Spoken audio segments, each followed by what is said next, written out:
broad point sometimes we miss in our country is how far we've come as a democracy. If you take the linguistic diversity of India, because today's topic, Sridhar said, primarily is about inclusive democracy, inclusive society.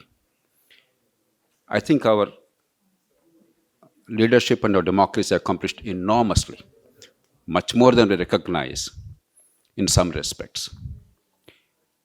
There is no country on earth which can even imagine the kind of linguistic diversity that India has. So many languages officially recognized in the Constitution, and yet, without any strife, the country is able to coexist. If you look at Sri Lanka, the fact that they could not accommodate two languages, Sinhala and Tamil, a tiny country and otherwise paradise on earth, it led to enormous strife and bloodshed. Look at Pakistan, two languages and cultures they could not accommodate. Within 25 years, they broke up. Look at a country like Belgium, two language groups, the French-speaking people and the Flemish people, the Dutch-speaking people. They're not able to get along. And after elections in the tiny country, governments are not formed for months on end. Then let's look at India.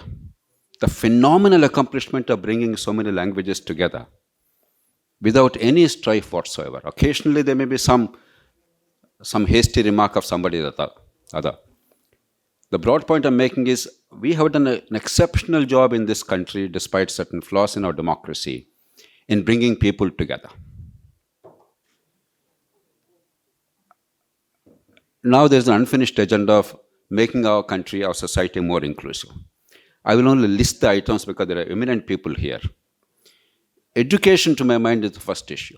In a country with enormous poverty, caste discrimination for centuries, circumstances of birth dictating the future of a child, the only passport to better future, human dignity and opportunity is quality education.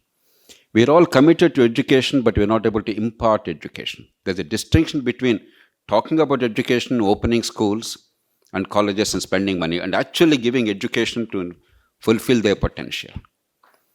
There is a long way to go. India ranks among the worst in the world in terms of school education outcomes. 15-20% of the kids get decent education, but 80%, despite the parents' efforts, despite going to school, they don't have minimum skills.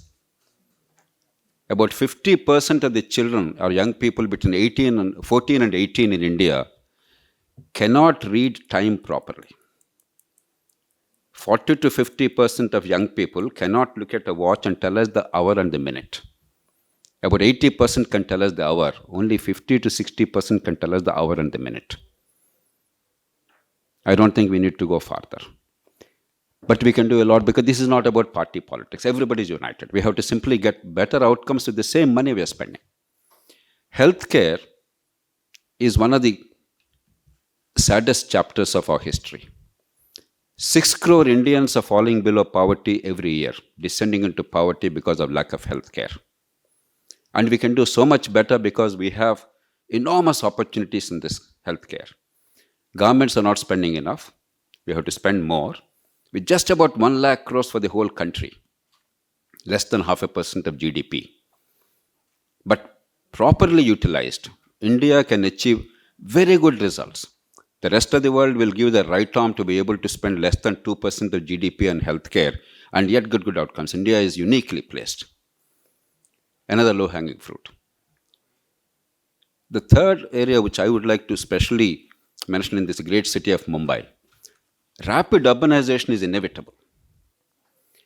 But increasingly, the challenge of India is not rural poverty, it's urban poverty. You only have to move from here a kilometer or two to understand what grueling urban poverty means. Apart from the many things we're attempting, unless we create small towns as hubs of economic growth, close to villages, so that 80% of the low-skilled people don't have to migrate from Bihar or Assam to Mumbai or Chennai or Hyderabad or Bengaluru. Because they are alienated. They are low-skilled. Incomes are low. The families are apart. We have seen at the height of COVID, when lockdown had to be imposed, the sufferings of the migrant population. The high-skilled people necessarily have to go to big cities. But a carpenter, a plumber, and an electrician doesn't have to be in Mumbai alone or Chennai alone. Wherever people are there, work is there. So we have to create, even as great cities continue to grow, we have to create infrastructure locally for in-situ urbanization. Otherwise, we have not seen anything yet at all in India, only 30% urbanization.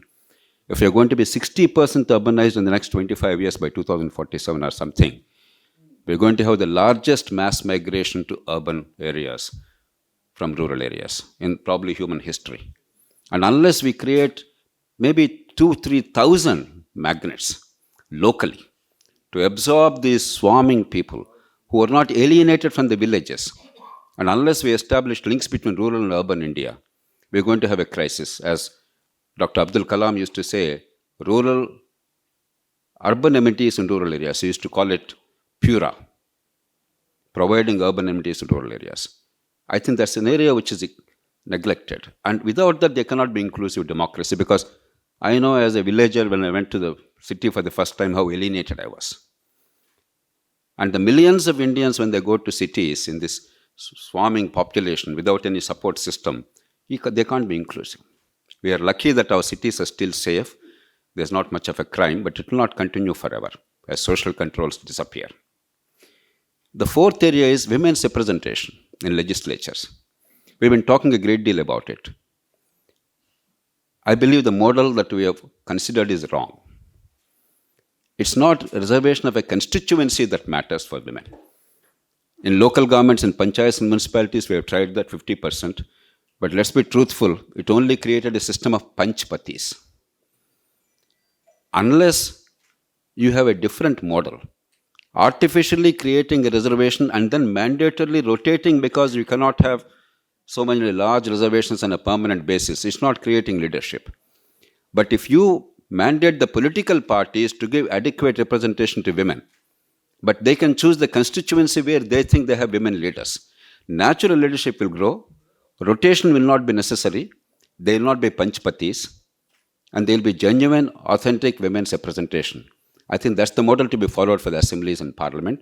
I would urge the eminent leaders here to give it consideration. Because if you really mean business, we can do it in a non-disruptive way, because you cannot anoint leadership by some garland like in the old-fashioned thing. An elephant garlanding a stranger. It has to be natural and organic. You cannot ignore economics from inclusivity.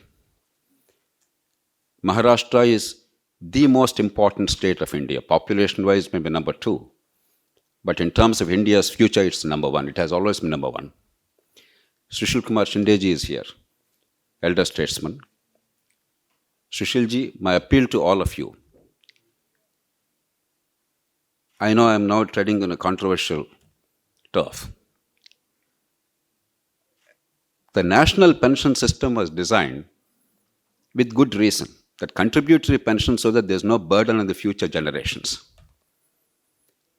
So the 3% of Indian population, and that is the workers in the government, they do not take away 15% of India's resources. And this number is going to grow phenomenally. I have numbers here.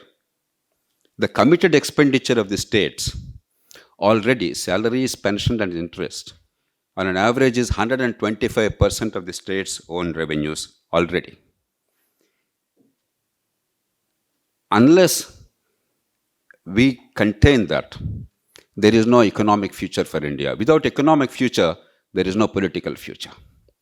There is no inclusivity. If the governments do not do their job well, education, healthcare, rule of law, infrastructure and economic growth, if the governments only give away most of the resources to the organized, well-heeled, powerful segment of the population, however small it is, at the cost of the rest of the 97% people, India will be very poorly off. Maharashtra is very, very important in this respect. If you do not safeguard Maharashtra's future and show the way for the rest of the country, I shudder to think of what's going to happen in the next 30 years. I cannot imagine 2047. I mean it. I'm saying from the bottom of my heart. The single biggest danger to India's economic growth in the next 30 years is this unwarranted switch from the national pension system, which is contributory, to the non-contributory, unfunded, open-ended, index-linked old pension system for a small segment of the population, which will completely devastate public finances and the future of our economy. And finally, there was a time when Shri Shishul Kumar Sindeji, Shri Tapaseji, the elder Tapase, many other freedom fighters, they could all participate in political activity, whatever be the ideology, without thinking of spending money. I come from a state of Telangana now. I know Andhra Pradesh and Telangana intimately. I have some familiarity of Karnataka, of Tamil Nadu, and to some extent Maharashtra, etc. If you do not spend 25, 30, 40 crores for an assembly constituency, you are not regarded as a serious candidate in many of these states. Even in a state like Jammu and Kashmir, where I thought Hindu, Muslim, India, Pakistan would be the issues, I was astounded to discover that 30, 40, 10, 15, 20 crores, 1,000, 2,000 rupees per vote was the norm. I was both saddened and delighted. Saddened because this virus spread everywhere. Delighted because I now realize that Jammu and Kashmir will never secede from India. It became mainstream India. The practices of the rest of India became part of Jammu and Kashmir also. But that apart, we have to look at the electoral system. Mere entreaties and speeches will not change the country. Unless the political leadership of India transcends the party loyalties and looks at what needs to be done to bring the best into the electoral arena. It doesn't matter what you believe in.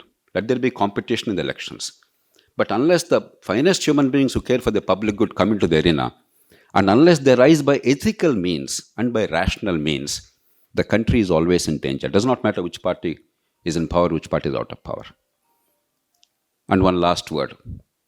To the best of my recollection, Shri Shindeji, when he was Chief Minister, he made a lone effort in the country to bring some kind of a regulatory mechanism for police transfers. It was a very courageous move. A system to try, I don't know what is the current status. We need genuine rule of law.